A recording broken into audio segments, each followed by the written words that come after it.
Hello everyone. I've been making videos on the Trinity and related issues for about 5 years now. And if there's one thing I'm really convinced of, is that this entire issue is not a knowledge problem. It's not that people don't have the right knowledge necessarily. That's just the tip of the iceberg. This is a behavior problem. It's an honesty problem. It's a problem with the behavior of people. The reason I've made these videos up to this point so far is so that people who are looking for the truth will have some resources.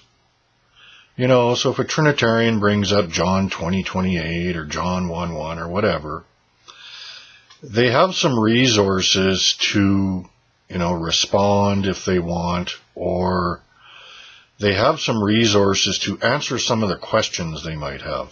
I guess that's the main thing. But that's just the tip of the iceberg.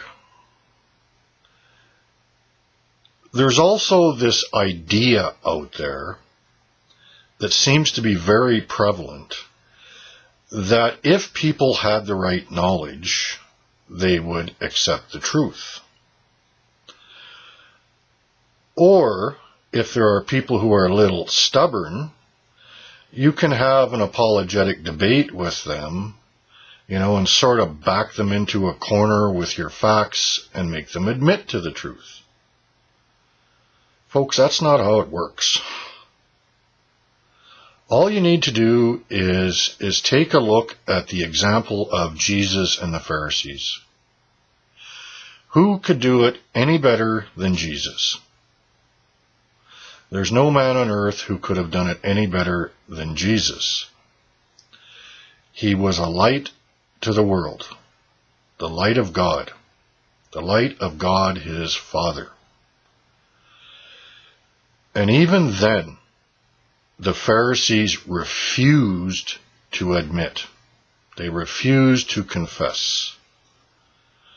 And we know what they did. They made up excuses for themselves. And there's no end to that. It wouldn't have mattered what facts Jesus had displayed to them. There was just no way they were going to budge. They were not going to accept the truth. And there's a lot of people out there just like that. Lots of them. I see them all the time. And not just, on my channel. I see them all over the place. Talking, in various venues. On the internet. And in life outside the internet.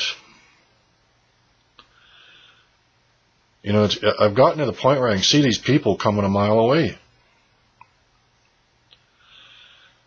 And you won't find honesty in these people.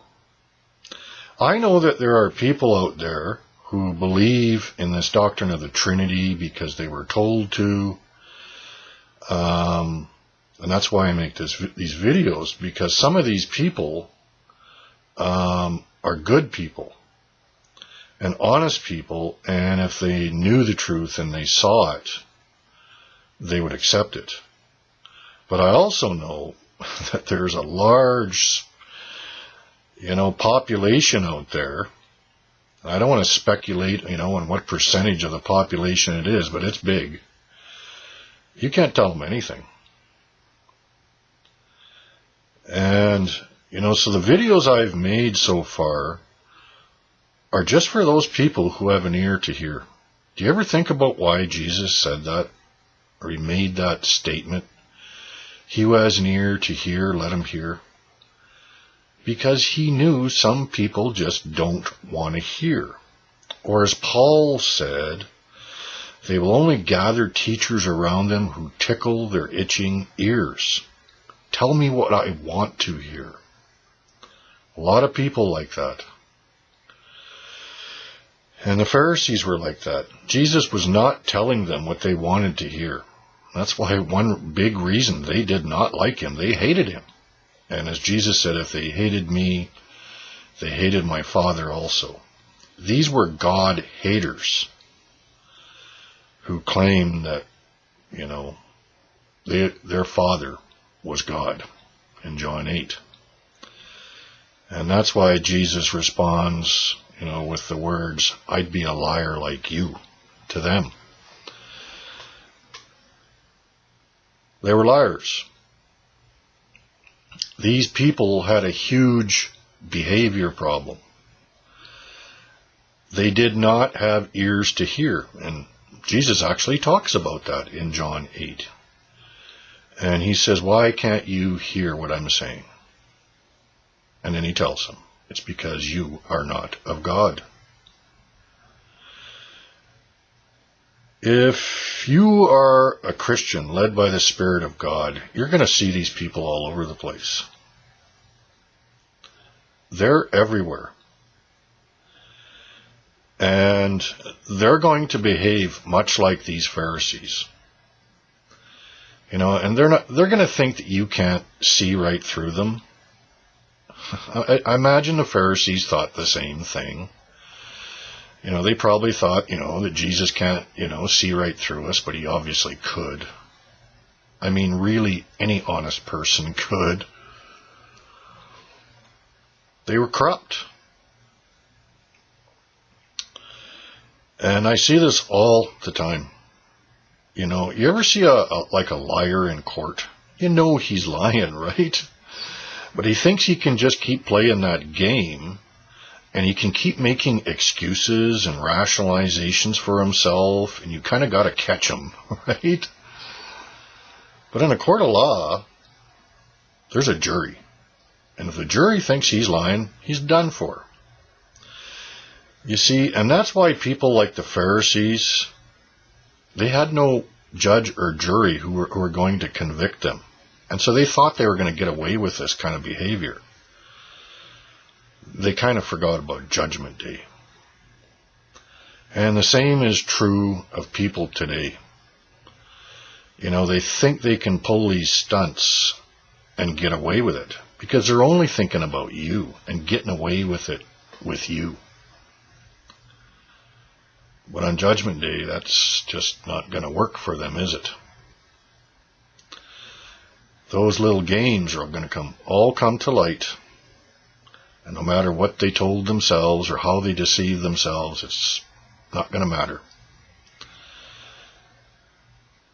What they have done is going to be manifest. So one of the things I've been thinking about lately is how I make videos in the future. And I'm going to kind of shift gears a little bit. I'm still going to continue making some of the kinds of videos I've been making. But I want to start making some more videos that speak to this behavior problem that you so commonly see. So common. When the controversy broke out in the 4th century, and Arius was fighting with Alexander, kind of before Athanasius got into the mix. There was Alexander and Arius who were fighting. And the thing that got Alexander really mad was that those Arians were saying that they could be sons of God like Jesus. That really ticked off Alexander.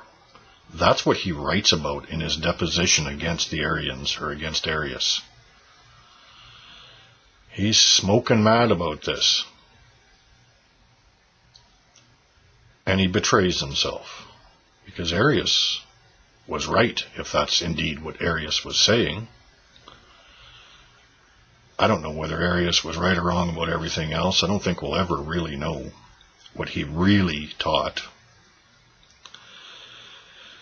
But on that point, that's true. God is our own Father because he begat us. We are born of God, John says. True believers are people who have died to this world. They were born of natural parents, etc., but they chose to die to that life, to live a new and different life, a life where they were born of God, and God is their Father, begotten of God. That's what Jesus is talking to Nicodemus about. To be born again, born from above, born of God. John uses that phrase several times, by the way.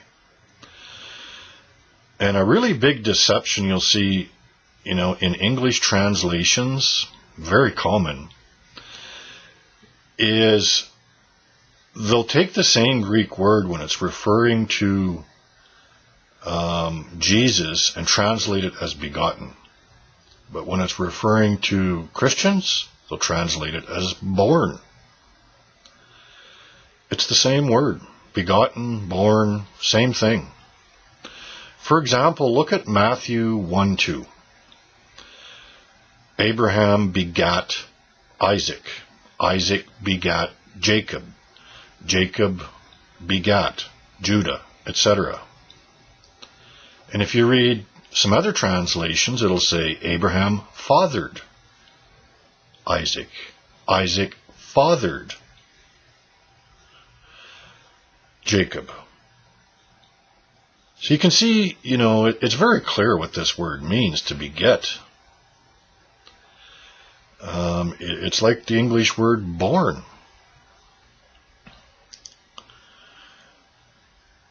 So when you see Jesus talking about being born again, he's talking about being begotten again.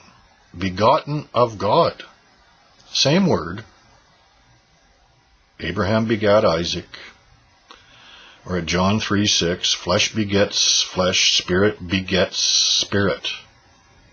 Same Greek word. And that's why God is our own Father, like God was Jesus Christ's own Father. Believers died to this world so they could be begotten of God by the Spirit, just like Jesus was begotten of God by the Spirit. So we died to that life into which we were born of our natural human parents. Now our natural father is God, because we died to that old life for a new life. And that's why Peter will say things like, Christians are partakers of the divine nature. 2 Peter 1:4. God is our own Father. That's an undeniable fact of Scripture. If we are true Christians, and we've been truly born again, and born of God, God is our own Father. I mean, how could you say you are not truly His Son if you're born of God? How could you? But you know how many times I've heard Trinitarians say they are not? This is what they'll do for that idol, that Trinity idol. In the Bible, in John, we see that Jesus called God's only begotten Son. Now it's kind of funny, Trinitarians sometimes will say this word doesn't mean only begotten, especially when John 1:18 is in view. But when they're talking about John 3:16, all of a sudden this same word seems to become, or it seems to mean only begotten again. And, so they're talking out of both sides of their mouth quite commonly on this.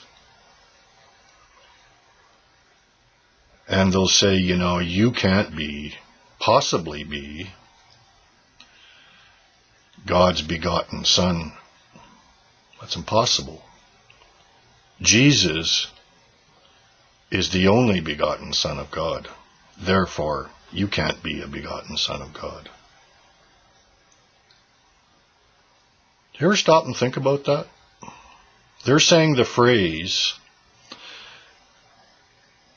Jesus is the only begotten Son means that only Jesus is God's begotten Son. Well, if that's true, how come John 17:3 doesn't mean only the Father is the only true God? It's the same thing. Do you see how they talk out of both sides of their mouth? They'll say the statement, Jesus is the only begotten Son, means only Jesus is God's begotten Son.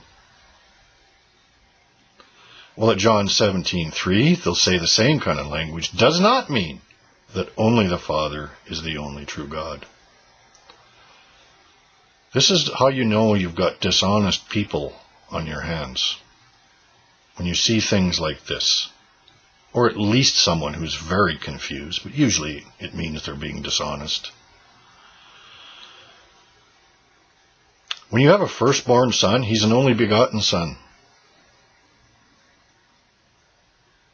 Right? The first one is the only begotten. And if you check all the places where it says Jesus is God's only begotten, it's referring to that time frame before he died. Jesus died on the cross so that he might be the firstborn of many brothers. The Bible says that. Romans 8:29. Also says that in Hebrews 2. That we're his brothers because we're all born of God. Brothers and sisters of Jesus. And God is our Father. He was the only begotten. God sent his only begotten to the cross so that he might be the firstborn of many brothers after he rose from the dead. Do you know how many Trinitarians I've run into who will flatly deny that they're begotten of God, which means exactly the same thing as being born of God? And they'll do this for the sake of the Trinity. It's shameful. It's almost sickening just to watch it. And they claim to be Christians. The Spirit testifies to our spirit that we are children of God. The Spirit of God. Spirit begets spirit. You must be begotten again, or born again. Same thing. So God is our own Father, if we are, in fact, born of God.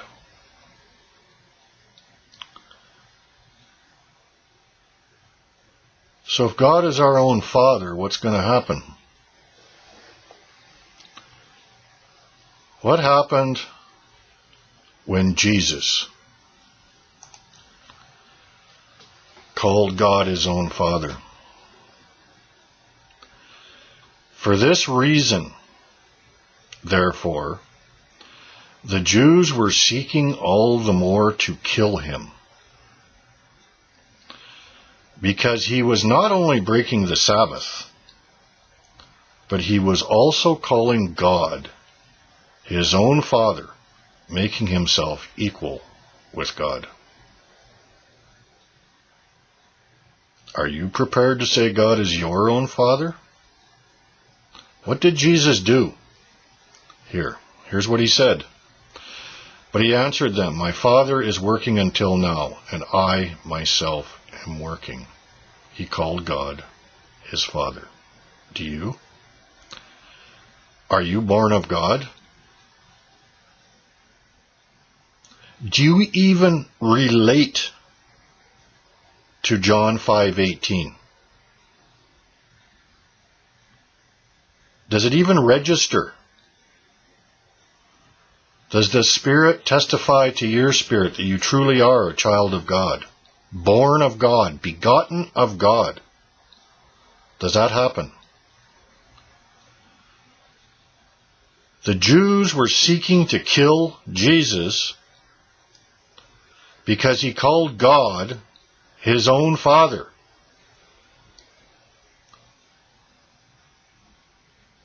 What do you think when you read that passage? I know what you think if you're a Trinitarian. That God is your own Father doesn't even register in your mind. The light doesn't even go on. Right? But if you're a true child of God, born of God,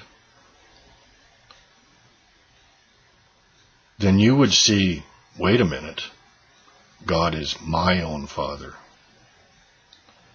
What would they have done to me? And Jesus talks a lot about that as well.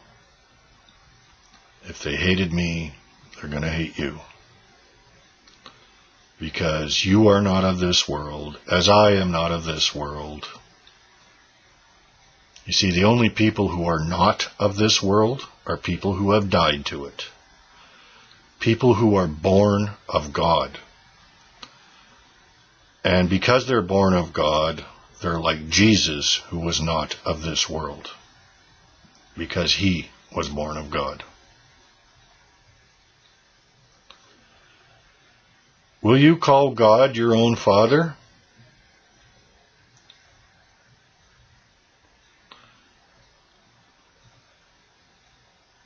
What do you think? Do you make excuses and start rationalizing for yourself? Or do you confess that God is your own Father and that you were born of God? And that's why you call God your own Father. Because he begat you anew to a new life, resurrection life, dwelling inside you. And so that you might walk according to that spirit of resurrection life. Just as Jesus walked. Just as Jesus walked. Because if we don't walk as Jesus walked, we can't be his disciple. He said so. And how are you going to walk as Jesus walked unless you were begotten of God, born of God?